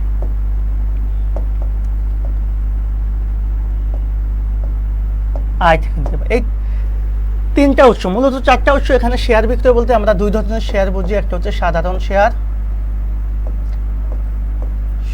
শেয়ার, আর একটা হচ্ছে অগ্রাধিকার শেয়ার। সো এই 2টা উৎস থেকে কোম্পানি মূলধনটা সংগ্রহ করতে পারে। তাহলে কোম্পানি মূলধন সংগ্রহের জন্য মূলত এই 4টা উৎস আমাদের খুব গুরুত্বপূর্ণ ভূমিকা পালন করবে। সেজন্য আমরা এই 4টা উৎসকে একটু মাথায় রাখবো। সো মূলধন সংগ্রহের এই যে 4টা উৎস, এই 4টা উৎস আপনারা অবশ্যই জানবেন। তাহলে কোম্পানির সবচাইতে বড় উৎস, মূলধন সবচাইতে বড় উৎস হচ্ছে এটা, শেয়ার বিক্রয়। ক্লিয়ার কিনা আপনারা, আপনাদের কোনো ধরনের কোনো প্রবলেম আছে কিনা, ক্লিয়ার কিনা, আপনারা বুঝছেন কিনা? লাইভে উপস্থিতি কমে গেছে, আমি ক্লাসটা বেশি নিব না। এবার শেয়ারের শ্রেণী বিভাগ খুবই গুরুত্বপূর্ণ আলোচনা। আপনারা জানেন যে আপনাদের জন্য খুব গুরুত্বপূর্ণ একটা আলোচনা হচ্ছে শেয়ারের শ্রেণী বিভাগ। এই শেয়ারের শ্রেণী বিভাগ নিয়ে কথা বলতে গেলে আমরা অনেক কথা বলতে পারবো, তবে এখানে যেটা আছে এর বাইরে আপনাদের আর জানার দরকার নেই। শেয়ারকে মূলত 4 ভাগে আমরা ভাগ করবো। একটা হচ্ছে সাধারণ শেয়ার, একটা হচ্ছে অগ্রাধিকার শেয়ার, আর একটা হচ্ছে বিলম্বিত দাবিযুক্ত শেয়ার এবং অন্যান্য শেয়ার। এই 4 ভাগ শেয়ার যদি আপনারা মোটামুটি বুঝেন তাহলে আপনাদের ম্যানেজমেন্টও ক্লিয়ার হবে, অ্যাকাউন্টিংও ক্লিয়ার হবে। সো আজকের ক্লাসটা যে শুধু ম্যানেজমেন্টে যারা করবেন তাদের জন্য সেটা না, যাদের অ্যাকাউন্টিংয়ে জানার আছে অনেক কিছু তাদের জন্য এটা খুব গুরুত্বপূর্ণ। ক্লাস কেমন লাগতেছে নাইমা, সুলতানা, ঋতুয়া? আমাদের ক্লাস, আচ্ছা আমাদের ক্লাস বলতে আমার ক্লাস কি আপনারা বোঝেন? আপনাদের কি ভালো লাগে কিনা, বা আপনাদের কোনো ধরনের কোনো সমস্যা হয় কিনা ক্লাস করতে? ক্লাসে কোনো ধরনের কোনো প্রবলেম হয় কিনা? আপনাদের ক্লাসে কোনো বিষয় নিয়ে জানা থাকলে অবশ্যই বলবেন। আপনাদের ক্লাসটা কেমন লাগছে আপনারা একটু বন্ধুবান্ধবদেরকে মেনশন করতে পারেন, শেয়ার করতে পারেন। আমরা বেশি দূর যাব না, আমাদের আলোচনা একবারই শেষ মুহূর্তে চলে এসেছি। তো আমরা এখন যেটা আলোচনা করবো, আমি আসলে কমেন্ট ওইভাবে পড়ি না বেশি, কারণ হচ্ছে কমেন্ট আপনারা করেনও কম, আমি পড়িও কম। তো শেয়ারের যে কথাটা বললাম, যে শেয়ারকে মূলত আমরা 4 ভাগে ভাগ করব। একটা হচ্ছে সাধারণ শেয়ার, একটা হচ্ছে অগ্রাধিকার শেয়ার, একটা হচ্ছে বিলম্বিত দাবিযুক্ত শেয়ার এবং অন্যান্য শেয়ার। সাধারণ শেয়ার কি? মাথায় রাখবেন, যে সকল শেয়ারের মালিকগণ কোম্পানির মালিক হিসেবে, প্রকৃত মালিক হিসেবে বিবেচিত, যাদের ভোটাধিকার যোগ্যতা আছে, পরিচালনায় অংশগ্রহণ করতে পারে এবং লাভ ক্ষতি বন্টনে ঝুঁকি গ্রহণ করে, তাদেরকে বলা হয় সাধারণ শেয়ার হোল্ডার। আর যারা সাধারণ শেয়ার হোল্ডাররা যে শেয়ারগুলো কিনবে তাদেরকে বলবো সাধারণ শেয়ার। তাহলে সাধারণ শেয়ার জিনিসটা কি? যারা কোম্পানির প্রকৃত মালিক এবং ভোটাধিকার থাকে, দায়িত্ব পরিচালনায় সর্বাধিক অগ্রাধিকার থাকে, মুনাফা না হলে তারা লভ্যাংশ পায় না। আমি বলেছি যে ঝুঁকি বহন করে তারা বেশি, কারণ কোম্পানির যদি লাভ না হয় তাহলে তারা লাভের অংশ পাবে না, লভ্যাংশটা পাবে না। এদের লভ্যাংশটা কি? অনিশ্চিত। আরেকটা বিষয় হচ্ছে, কোম্পানি যদি বিলোপ সাধন হয়, এরা কিন্তু সাধারণত সবার শেষে, মানে বিলম্বিত দাবিযুক্ত শেয়ার হোল্ডারদের আগে এরা এদের মূলধনটা ফেরত পাওয়ার দাবি করতে পারে, তার পূর্বে কিন্তু দাবি করতে পারে না। সো এরা অগ্রাধিকার ভোগ করে না, এরাই হচ্ছে সাধারণ শেয়ার। তাহলে এই শেয়ারের বিনিয়োগটা কিন্তু ঝুঁকিপূর্ণ বিনিয়োগ, অনেক সময় এটাও আসে ঝুঁকিপূর্ণ, কারণ এই শেয়ার হয়ে যেমন তোমার মুনাফা না হলে তারা লভ্যাংশ পায় না, বা অনেক সময় তাদের মূলধনটাও ফেরত পাওয়া কষ্ট হয়ে যায়। এই জন্য এই শেয়ারের বিনিয়োগটা হচ্ছে আমাদের ঝুঁকিপূর্ণ বিনিয়োগ।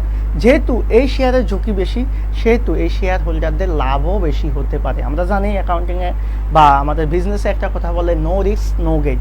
সো যেহেতু এদের ঝুঁকি বেশি, লাভও বেশি হতে পারে। কিভাবে?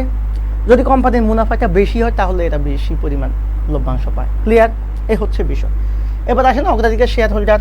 এই অগ্রাধিকার শেয়ার হোল্ডার নিয়ে বিশাল আলোচনা, আমি সংক্ষেপে একটু আলোচনা করব, জাস্ট এক লাইন ধরে, কারণ এত ডিটেলস আলোচনা করা আমার মনে হয় প্রয়োজন নেই। ঠিক এই সাধারণ শেয়ার হোল্ডারদের বিপরীত, যারা কি করতে পারে না, কোম্পানির প্রকৃত মালিক হিসেবে বিবেচিত হয় না, যাদের ভোটাধিকার যোগ্যতা নাই, অর্জন করে না, যারা স্বাস্থ্য সংশ্লিষ্ট বিষয় ছাড়া অন্য কোনো বিষয়ে হস্তক্ষেপ করতে পারে না, যারা পরিচালনায় অংশগ্রহণ করতে পারে না, কিন্তু মুনাফা এবং লভ্যাংশ ভোগে সাধারণ শেয়ার হোল্ডারদের পূর্বে অগ্রাধিকার ভোগ করে এবং যাদের লভ্যাংশটা ক্ষেত্র বিশেষে নির্দিষ্ট থাকে, তাদেরকে বলা হয় অগ্রাধিকার শেয়ার হোল্ডার। তাহলে এই যে কথাগুলো বললাম, যে সেই কথাগুলো একটা করে পয়েন্ট আউট করো, যে তারা কি করতে পারে, তাদের লভ্যাংশটা নির্দিষ্ট। ওকে, এরা কোম্পানির মূল মালিক নয়, পরিচালনায়ও অংশগ্রহণ করতে পারে না এবং ভোটাধিকার যোগ্যতাও নাই। এই জাতীয় শেয়ার হোল্ডারদেরকে আমরা বলবো কি? অগ্রাধিকার শেয়ার হোল্ডার। আমরা কি বিষয়টা বোঝাতে পেরেছি তোমাদেরকে? এখন দেখো, এই অগ্রাধিকার শেয়ার হোল্ডারকে আমরা মূলত 8 ভাগে ভাগ করব। কয় ভাগে ভাইয়া? 8 ভাগে। এই 8 ভাগে জাস্ট একটা করে আমি বলবো, আপনারা জাস্ট শুনবেন, কিচ্ছু করার নাই, পড়ার দরকার নাই। সঞ্চয়ী অগ্রাধিকার শেয়ার মানে হচ্ছে, আপনি যদি কখনো কোম্পানির আপনাকে নির্দিষ্ট হারে মনে করেন 5% লভ্যাংশ দিবে, অগ্রাধিকার শেয়ার হোল্ডারদের বলা আছে 5% লভ্যাংশ দিবে, কিন্তু কোম্পানির মুনাফা হয় নাই ওই বছর, তাহলে লভ্যাংশ কি দিতে পারবে? দিতে পারবে না। খেয়াল করবে একটু। তাহলে এই যে লভ্যাংশটা দিতে পারবে না, এর পরের বছর যখন কোম্পানির আবার মুনাফা হবে তখন আগের বছরের লভ্যাংশ সহ পরের বছরের লভ্যাংশটা একসাথে দিবে, অর্থাৎ আগের বছর যে লভ্যাংশটা তাদেরকে দেওয়া হয় নাই সেটাও পরের বছর দিবে।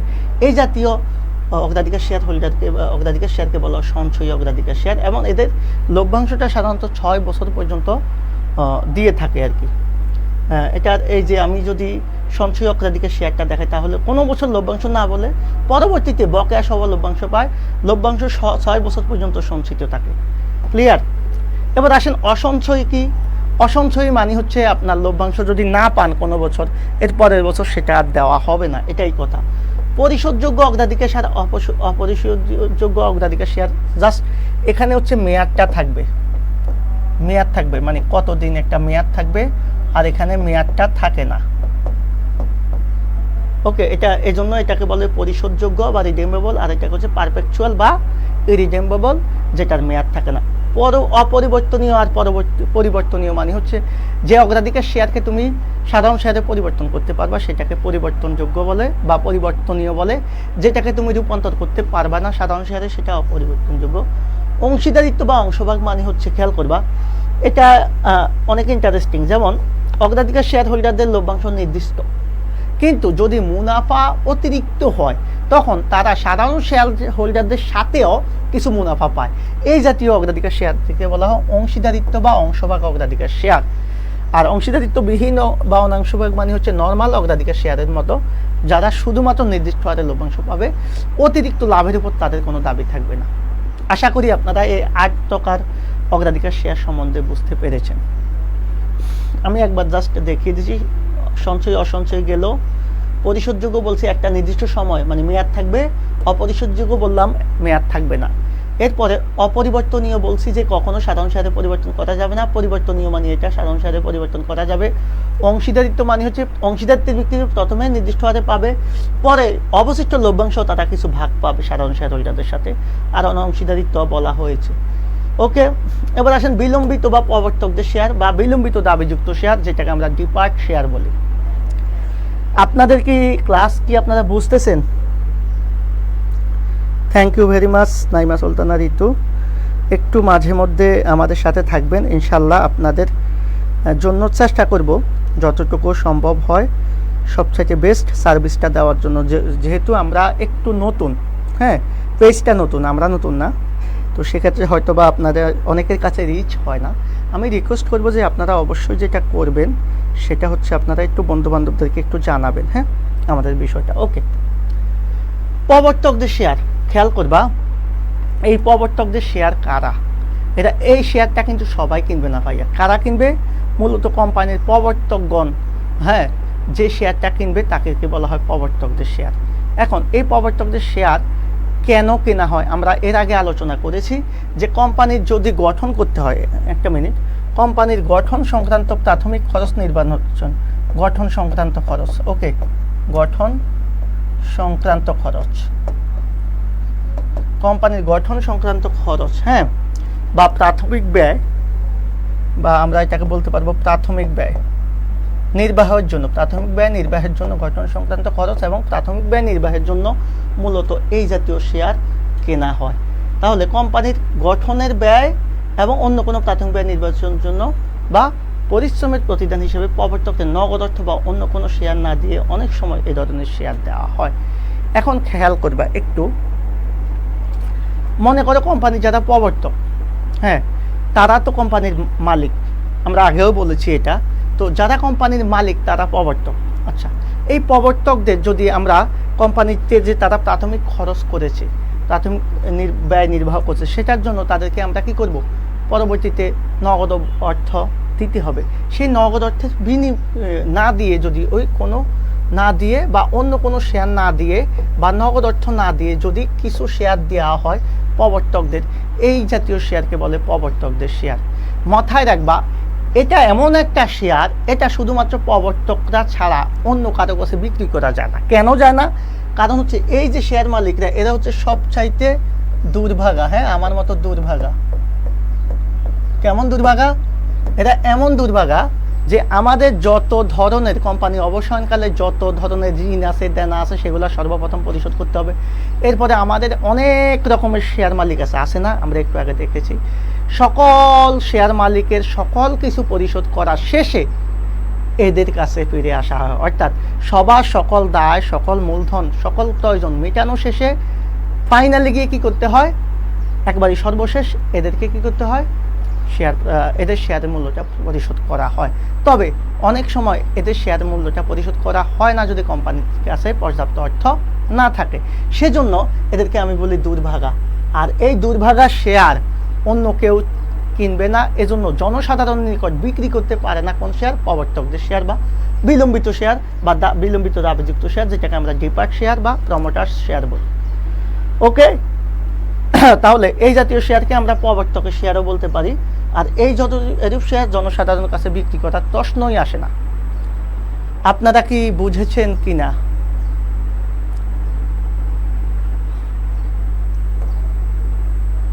অন্যান্য শেয়ার আসেন, অন্যান্য শেয়ার প্রাথমিক শেয়ার আপনারা জানেন কোম্পানি বিবরণপত্র প্রচারের মাধ্যমে জনসাধারণের নিকট যে শেয়ারটা বিক্রি করে সেটাকে প্রাথমিক শেয়ার বলে।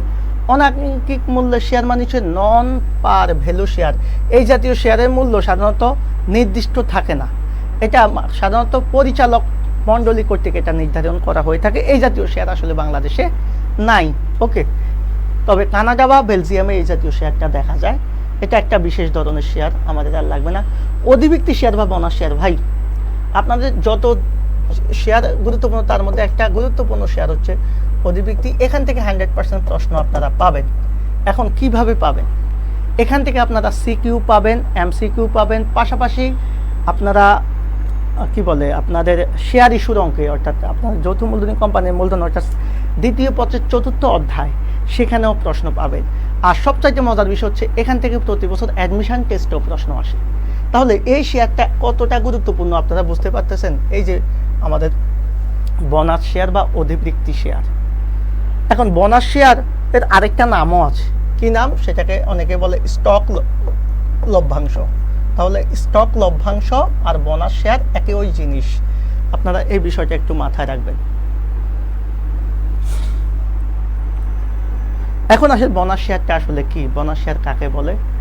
মনে রাখবেন, অনেক সময় কোম্পানি শেয়ার মালিকদের কি দিবে বলেন তো?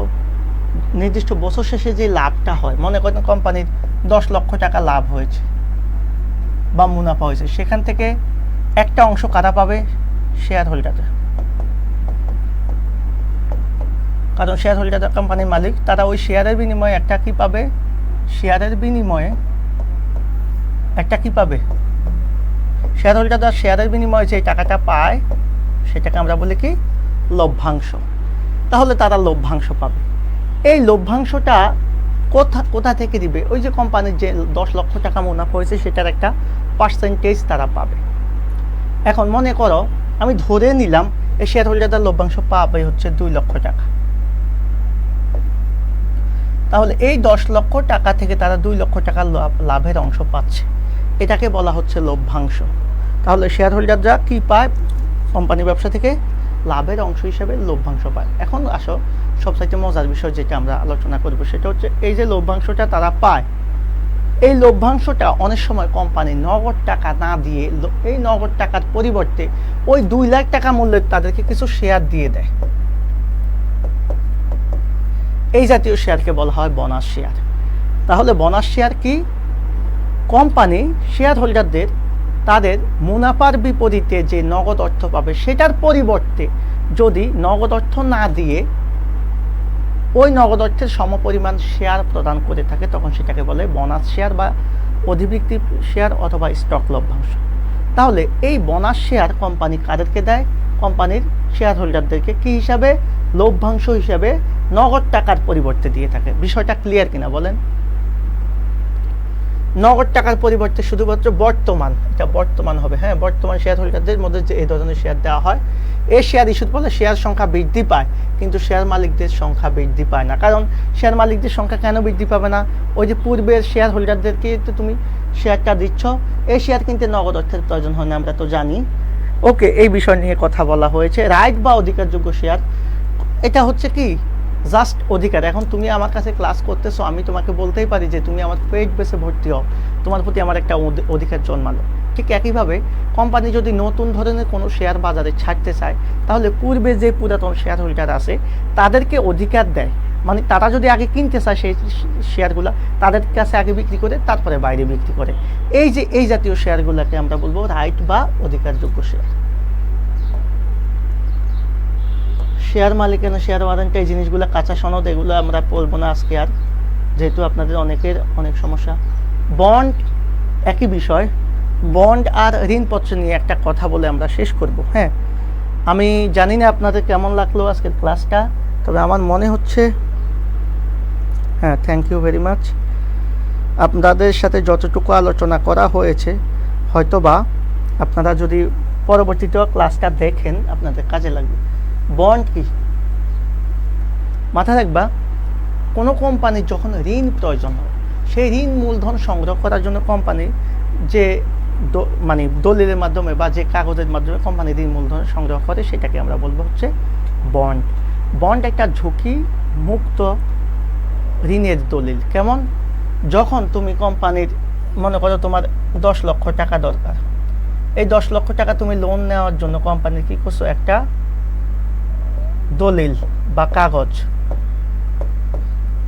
বা ঋণপত্র, এটাকে আমরা বলি ঋণপত্র ইস্যু করছো, ঋণপত্র ইস্যু করেছো। ইস্যু করে তুমি যে কোনো ব্যাংক থেকে বা ব্যক্তি থেকে অথবা যে কোনো প্রতিষ্ঠান থেকে তুমি ঋণটা নিয়েছো, সেই ঋণটাকে আমরা বলবো হচ্ছে বন্ড। এটা হচ্ছে কোম্পানি যখন দীর্ঘমেয়াদী ঋণ সংগ্রহ করে তখন জামানতের বিনিময়ে মূলত যে ঋণটা নেওয়া হয় সেটাকে আমরা বলবো বন্ড। আর মাথায় রাখবা এটা ঝুঁকিমুক্ত এই জন্যই বলা হয়েছে, তুমি যখন ঋণটা নিবা তোমার অবশ্যই সম্পদ বা সমমানের কোনো কিছু বন্ধক রাখতে হবে। যেহেতু বন্ধকের মাধ্যমে তুমি ঋণটা নিচ্ছ, এটাকে আমরা বন্ধকি ঋণও বলতে পারি। আবার এটা আমাদের ঝুঁকিমুক্ত কারণ হচ্ছে তুমি চাইলেও এটাকে অস্বীকার করতে পারবা না। ওকে, এটা হচ্ছে বন্ড। তো বন্ডের মধ্যে আবার অনেক ধরনের বন্ড আছে, তার মধ্যে আমরা জাস্ট কয়েকটা বন্ড নিয়ে একটু কথা বলবো। ট্রেজারি বন্ড, মনে রাখবা সরকার যে বন্ডটা ইস্যু করে ঋণ নেয় মার্কেট থেকে, সেটাকে সরকার ট্রেজারি বন্ড বলে। জাঙ্ক বন্ড মানে হচ্ছে যে বন্ডে অধিক ঝুঁকি থাকবে এবং অধিক পরিমাণ আয় থাকবে, সেটাকে আমরা বলবো হচ্ছে জাঙ্ক বন্ড। আর মর্টগেজ বন্ড মানে হচ্ছে ওই যে তুমি যদি ঋণ নেওয়ার সময় যদি তোমার স্থায়ী কোনো সম্পদ কী করে দাও, বন্ধক দিয়ে দাও, তখন সেটাকে আমরা বলবো মর্টগেজ বা বন্ধকি ঋণ। পুট বন্ড মানে হচ্ছে মাথায় রাখবা এই যে বন্ডের মালিক অধিকার রাখে কোম্পানির কাছে বন্ডটা আবার কি করার, বিক্রি করার। এই জিনিসগুলো আমরা একটু দেখলেই হবে। তাহলে বন্ড বা ঋণপত্র ইস্যু করে কোম্পানি মূল করে ঋণ সংগ্রহ করে। তোমার লোন দরকার, এখন তুমি কি করবা, তুমি যে কোনো ব্যাংক বা যে কোনো আর্থিক প্রতিষ্ঠান থেকে লোন নিতে গেলে তুমি আসলে মূলত যে ঋণপত্রটা ইস্যু করে লোনটা নেবে সেটাকে বলা হয় মূলত বন্ড। That's it. আর আমরা মনে রাখবো কোন বন্ডে বিনিয়োগটা ঝুঁকিমুক্ত, সেটা হচ্ছে ট্রেজারি বন্ড। কারণ এটা সরকার কর্তৃক ইস্যু করে, সেজন্য সরকারি টাকাটা সাধারণত মার যাওয়ার সম্ভাবনা থাকে না। ওকে, এরপরে রূপান্তরযোগ্য বন্ড, কর্পোরেট বন্ড, এগুলো কোম্পানি কর্তৃক যে ইস্যু করে হয়। জিরো কুপন বন্ডটা আমরা একটু দেখবো, এটা ফাইন্যান্সের বিষয়। যে এই বন্ডের জন্য ধারককে কোনো প্রকার সুদ প্রদান করা হয় না, কথা কি বুঝছো? কিন্তু তাহলে কিভাবে, মনে করো আমার 10 লাখ টাকা দরকার, আমি নিয়েছি, তবে এই 10 লাখ টাকা যখন আমি বন্ডটা নিয়েছি তখন যে মূল্যে নিয়েছি, আমি যখন আবার বন্ডের টাকাটা ফেরত দেবো তখন সেটা অবহারে বিক্রি করব বা কম মূল্যে বিক্রি করে দেবো। এই দুইটার যে গ্যাপটা সেটাই হচ্ছে কোম্পানির লাভ থাকবে। কোম্পানি সংগঠনের বিলোপ সাধন, হ্যাঁ আমরা লাস্টে চলে এসেছি। কোম্পানির বিলোপ সাধন 234 ধারায় বলা আছে। মাথায় রাখবা কোম্পানির আইনগত সত্তার বিলুপ্তি যেটা, সেই বিলুপ্তিটাকেই আমরা বিলোপ সাধন বলবো। আর বিলোপ সাধনের কথা বলা আছে 234 ধারায়, এটা আমরা বলছি কোম্পানির। মাথায় রাখবা আমি বলেছি যে একটা কোম্পানি চাইলেই সর্বপ্রথম কাদের দায় পরিশোধ করতে হয় বিলোপ সাধনের সময়। এর আগে কিন্তু আলোচনা করেছি যখন সাধারণ শেয়ার, অগ্রাধিকার শেয়ার বা বিলম্বিত দাবিযুক্ত শেয়ার এর কথা বলেছি। যেমন সর্বপ্রথম তারা ঋণদাতা, বিলোপ সাধনের সময় সর্বপ্রথম যাদের কাছ থেকে ঋণ নেওয়া হয়েছে তাদের টাকা পরিশোধ করে, এরপরে যারা অগ্রাধিকার শেয়ার হোল্ডার তাদের টাকা পরিশোধ করে, এরপরে যারা সাধারণ শেয়ার হোল্ডার তাদের টাকা পরিশোধ করে, সর্বশেষ হচ্ছে প্রবর্তক বা প্রমোটারদের টাকা পরিশোধ করে। আর বিলোপ সাধন হয় 3 ভাবে, একটা হচ্ছে আদালত কর্তৃক বাধ্যতামূলক বিলোপ সাধন, স্বেচ্ছাকৃত বিলোপ সাধন, আদালতের তত্ত্বাবধান সাপেক্ষে বিলোপ সাধন। ওকে, আমাদের মাথা রাখবা, এই যে শেয়ার বাজার বা পুঁজি বাজার বা মূলধন বাজার, এটাকে ক্যাপিটাল মার্কেট বলে। এই ক্যাপিটাল মার্কেট নিয়ন্ত্রণ করে মূলত বিএসইসি। বিএসইসি মানে হচ্ছে Bangladesh securities and exchange commission. তাহলে শেয়ার বাজার বলা হোক, পুঁজি বাজার বলা হোক, মূলধন বাজার বলা হোক, ক্যাপিটাল বাজার বলা হোক, এটাকে নিয়ন্ত্রণ করবে হচ্ছে মূলত বিএসইসি, অর্থাৎ Bangladesh securities and exchange commission. আর মুদ্রা বাজার বা অর্থ বাজার বা বাণিজ্যিক ব্যাংক, হ্যাঁ, এটাকে আমাদের নিয়ন্ত্রণ করা হয়, নিয়ন্ত্রণ করে কে? বাংলাদেশ ব্যাংক। ওকে, এই ছিল আমাদের যৌথ মূলধনী কোম্পানির মোটামুটি আলোচনা। এখন এই যে মূলধনকে আমরা দুই ভাগে ভাগ করেছি, আসে নাই সবগুলো, এখানে আসে নাই। একটা হচ্ছে মূলধন ভিত্তিক কোম্পানি, মূলধনকে দুই ভাগে ভাগ করা হয়েছে, মূলধন ভিত্তিক, আর একটা হচ্ছে মেয়াদ ভিত্তিক। মেয়াদ ভিত্তিক মূলধনটা তিন প্রকার, একটা হচ্ছে দীর্ঘমেয়াদী, মধ্যমেয়াদী, স্বল্পমেয়াদী মূলধন। কোম্পানি যখন 5 বছর বা 7 বছরের প্লাস অধিক সময়ের জন্য মূলধন সংগ্রহ করে তখন সেটা দীর্ঘমেয়াদী, 1 থেকে 5 বছরের মধ্যে হলে সেটা মধ্যমেয়াদী, এর কম হলে 1 বছরের কম হলে সেটা স্বল্পমেয়াদী, এটা আমরা জানি। আর মূলধন ভিত্তিক হচ্ছে নামিক বা নিবন্ধিত মূলধন কাকে বলা হয়, ইস্যুকৃত মূলধন কি, বিলিখিত মূলধন কি, পরিশোধিত বা আদায়কৃত মূলধন কি, এগুলো আমরা শেয়ার ইস্যুতে দেখে এসেছি। সো এটা আমাদের তেমন কোনো প্রবলেম নাই, আমি আশা করি আপনারা এটা পারবেন। আপনাদের যদি কোনো ধরনের কোনো প্রশ্ন থাকে সেটা আপনারা করতে পারেন। এখন আমি জাস্ট একটা বিষয় আপনাদের দেখাবো, সেটা হচ্ছে এই যে বোর্ড প্রশ্নগুলাতে আসলে কি টাইপের প্রশ্ন আমাদের আপনাদের জন্য আসতে পারে। দেখেন, প্রথম প্রশ্ন হচ্ছে বিধিবদ্ধ কোম্পানি কি? ভাইয়া এটা অলরেডি আমরা পড়ে ফেলেছি। বোনাস শেয়ার বলতে কি বুঝেন নাই? পায়রা লিমিটেড কোম্পানি কোন ধরনের কোম্পানি? দেখেন, এই তিনটা জিনিসই আমরা কি করছি, পড়ে ফেলছি। যেমন রিয়াজ তার 20 জন বন্ধু মিলে পায়রা লিমিটেড নামের একটি প্রতিষ্ঠানের উদ্যোগ নিলেন। তারা যথার্থ পরিকল্পনা এবং প্রয়োজনীয় দলিলপত্র দাখিল করে নিবন্ধনপত্র সংগ্রহ করেন। নিবন্ধনপত্র পেয়ে প্রতিষ্ঠানটি কার্যক্রম করতে পারলো, কিন্তু শেয়ার বিক্রি করতে গিয়ে আইনগত বাধার সম্মুখীন হলো। এখন আপনারাই বলেন এটা কোন ধরনের কোম্পানি? যারা কি করছে, সদস্য সংখ্যা 20 জন। আমরা জানি যে পাবলিক লিমিটেড কোম্পানির সদস্য সংখ্যা কত হবে? আপনারা সবাই জানেন সর্বনিম্ন 7 জন, সর্বোচ্চ শেয়ার দাতা সীমাবদ্ধ। কিন্তু আর এটার হচ্ছে প্রাইভেট লিমিটেডের কোম্পানিতে হচ্ছে 2 থেকে 20 জন, তো এখানে 50 জন, সরি। তো এখানে 20 জন আছে, তার মানে দুটাই হতে পারে। কিন্তু আমরা পাবলিক লিমিটেড কোম্পানির ক্ষেত্রে বলতে জানি যে তারা শেয়ার চাইলেই বিক্রি করতে পারে, কিন্তু প্রাইভেট লিমিটেড কোম্পানি পারে না। এখানে যেহেতু তারা শেয়ার বিক্রি করতে গিয়ে বাধার সম্মুখীন হয়েছে, তার মানে এটা অবশ্যই প্রাইভেট লিমিটেড কোম্পানি। তো এই বিষয়গুলো আপনারা প্রত্যেকেই পারবেন আমি মনে করি। এরপরে যে স্মারকলিপি কি, ঋণপত্র বলতে কি বুঝো, এটা কোন ধরনের ব্যবসায়, হ্যাঁ, 10টা শেয়ারের বিপরীতে যে শেয়ার প্রদান করা হয় তাদেরকে কি বলে? এই যে প্রশ্নগুলো আমি যে আলোচনা করেছি, আমি জাস্ট দেখানোর ট্রাই করছি, আপনারা সবই পারবেন। এরপর দেখেন, এই যে বিধিবদ্ধ কোম্পানি কি, সংঘ স্মারক বা স্মারকলিপি কি, এরপরে কোম্পানি মালিকানার ভিত্তিতে কোন ধরনের, এই যে প্রশ্নগুলো সবই আপনারা পারবেন। এরপরে প্রশ্নটা হচ্ছে কোম্পানি সংগঠনের বিবরণপত্র কেন তৈরি করা? এই যে বিবরণপত্র আমরা তো বলেইছি যে বিবরণপত্র মূলত কী জন্য তৈরি করা হয়, শেয়ার বিক্রয়ের জন্য মূলত কী করতে হয়, বিবরণপত্রটা ইস্যু করতে হয়। এখন দেখো এই জাতীয় প্রশ্নগুলো, যেমন বিধিবদ্ধ কোম্পানি, অনেকবার এসেছে এই প্রশ্নটা। চিরন্তন অস্তিত্ব বলতে কি বুঝো? কোম্পানির চিরন্তন অস্তিত্ব বলতে কি বুঝো? আমি বৈশিষ্ট্যের মধ্যে পড়িয়েছি না, এটা চিরন্তন অস্তিত্ব সম্পন্ন বা কৃত্রিম ব্যক্তিসত্তার অধিকারী। সো বি কোম্পানি কোন ধরনের কোম্পানি আপনারা বুঝবেন, পড়লেই বুঝবেন উদ্দীপকটা। শেয়ার কি বলা হয়েছে, কৃত্রিম ব্যক্তিসত্তা বলতে কি বুঝো? এই যে একটু আগে বললাম, প্রশ্ন কিন্তু চলে এসেছে কৃত্রিম ব্যক্তিসত্তা। আর উদ্দীপকের জনাব চৌধুরী কোন ধরনের শেয়ার ক্রয় করেন? আপনি উদ্দীপক পড়লেই বুঝবেন এটা কি সাধারণ শেয়ার, না অগ্রাধিকার শেয়ার, না কি বলে অন্য কোনো শেয়ার। ওকে, উদ্দীপক উল্লেখিত জনাব জামান কি পরিচালক হতে পারবেন?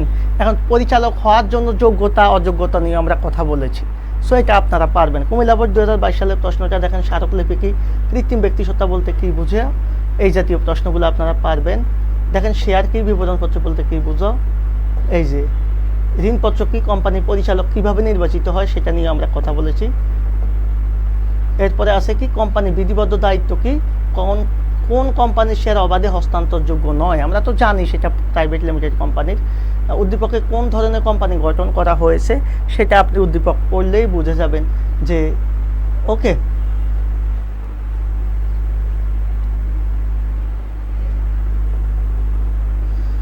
এরপরে স্মারকলিপি কি, অগ্রাধিকার শেয়ার বলতে কি বুঝো, মূলধন সংগ্রহের জন্য কোন ধরনের শেয়ার ইস্যু করার সিদ্ধান্ত গ্রহণ করেছে, সবই আপনারা পারবেন। সবই, সসীম দায় কি, সসীম দায় কি এটা নিয়েও আমরা কথা বলেছি, আমি জাস্ট একটা বার বলবো। এই সসীম দায় কি এটা আবার বলি। যে দায় কোম্পানির মূলধন পর্যন্ত সীমাবদ্ধ, যে সকল দায় সসীম বলতে কি, মনে করো তুমি 10টা শেয়ার কিনছো, 10টা শেয়ারের দাম 100 টাকা করে, কত হয় 1000 টাকা।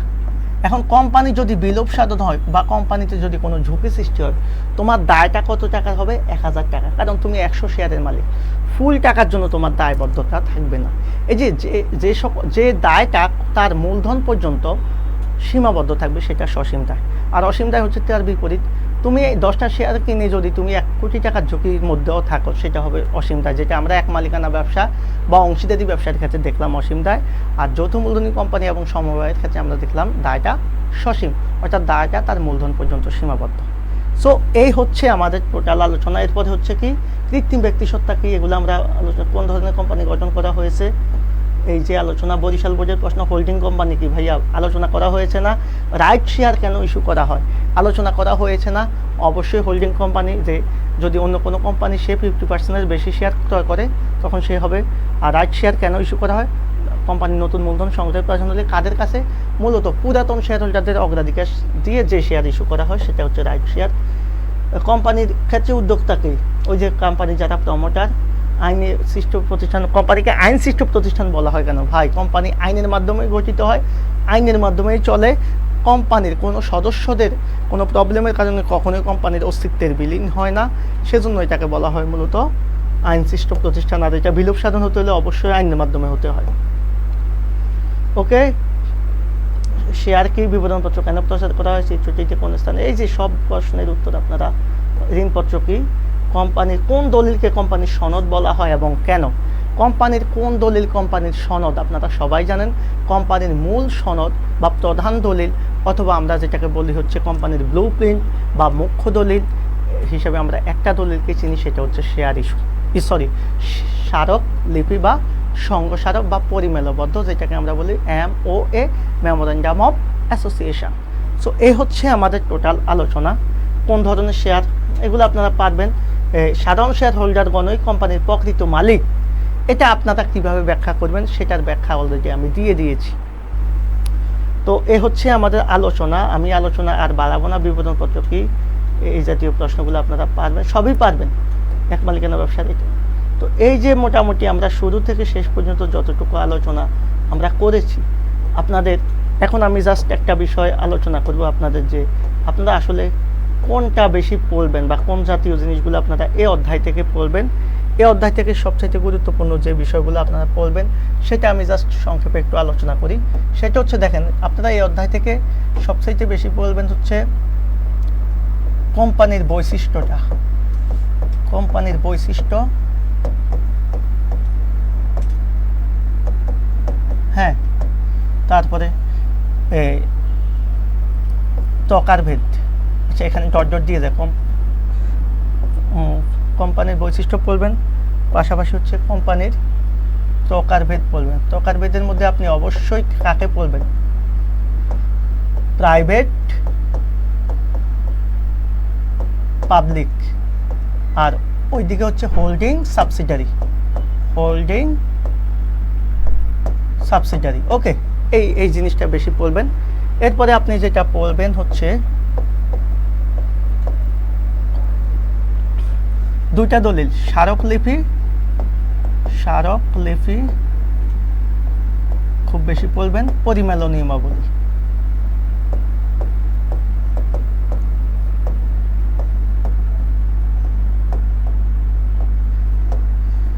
এরপরে হচ্ছে আপনার পড়বেন হচ্ছে কোম্পানি সংগঠনের স্মারকলিপি, পরিমেলন নিয়মাবলী, প্রাইভেট ও পাবলিক লিমিটেড কোম্পানি, কোম্পানির বৈশিষ্ট্য। এরপরে আপনি বলবেন হচ্ছে শেয়ারের প্রকারভেদ, শেয়ারের প্রকারভেদ।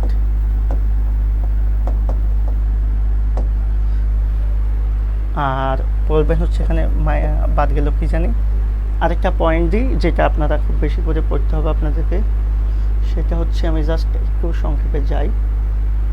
বৈশিষ্ট্য দিলাম, প্রকারভেদ দিলাম, এরপর হচ্ছে পাবলিক ও পাবলিক লিমিটেড কোম্পানি দিলাম, এরপরে হচ্ছে হোল্ডিং কোম্পানি, সাবসিডিয়ারি কোম্পানির বিধি মধ্য কোম্পানি, স্মারকলিপি পরিমূল্য নিয়মাবলী। এরপরে হচ্ছে আমরা যেটা আলোচনা করব সবচেয়ে বেশি, সেটা হচ্ছে কোম্পানির নিয়ন্ত্রণটা, কোম্পানির নিয়ন্ত্রণ।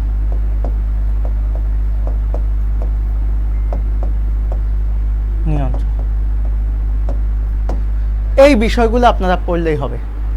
এই যৌথ মূলধনী অধ্যায় থেকে আপনারা এই 5টা বিষয়কে খুব বেশি গুরুত্ব দিবেন। হ্যাঁ, আমি আবারও বলছি এই 5টা বিষয় ভেরি ভেরি ইম্পর্টেন্ট আপনাদের সিকিউর জন্য। সিকিউর জন্য আরেকটা জিনিস পড়তে পারেন, সেটা হচ্ছে ওই যে আপনাদের সভা, কোম্পানির যে সভাটা আছে, সভা, মোটামুটি এগুলো আপনাদের জন্য খুব বেশি গুরুত্বপূর্ণ। এগুলা যদি আপনারা ভালো করে পড়েন তাহলে আপনাদের এখান থেকে সিকিউ কমন আসবে। আর ওই কোম্পানির প্রকারভেদের মধ্যে আপনি বিধিবদ্ধ কোম্পানিটাও রাখতে পারেন। বিধিবদ্ধ কোম্পানি, বিধিবদ্ধ কোম্পানি, এই বিষয়গুলো আপনারা পড়লে আমি 100% কথা বলবো, 100% বলতে পারবো যে আপনারা মোটামুটি, আমি এখানে যে টপিকসগুলো লিখেছি, আপনি যৌথ মূলধনী কোম্পানির এই টপিকসগুলোকে একটু বেশি গুরুত্ব দিবেন, ইনশাল্লাহ ভালো কিছু হবে। তো আজকের ক্লাসটা আমি এখানে শেষ করব। আমি সিকিউর জন্য টোটাল যে একটা ধারণা, সেটা আমি আশা করি দিতে পেরেছি।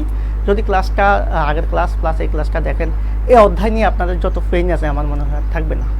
তো ভালো থাকবেন সবাই, ইনশাল্লাহ কথা হবে পরবর্তী কোনো ক্লাসে। ধন্যবাদ, আল্লাহ হাফেজ।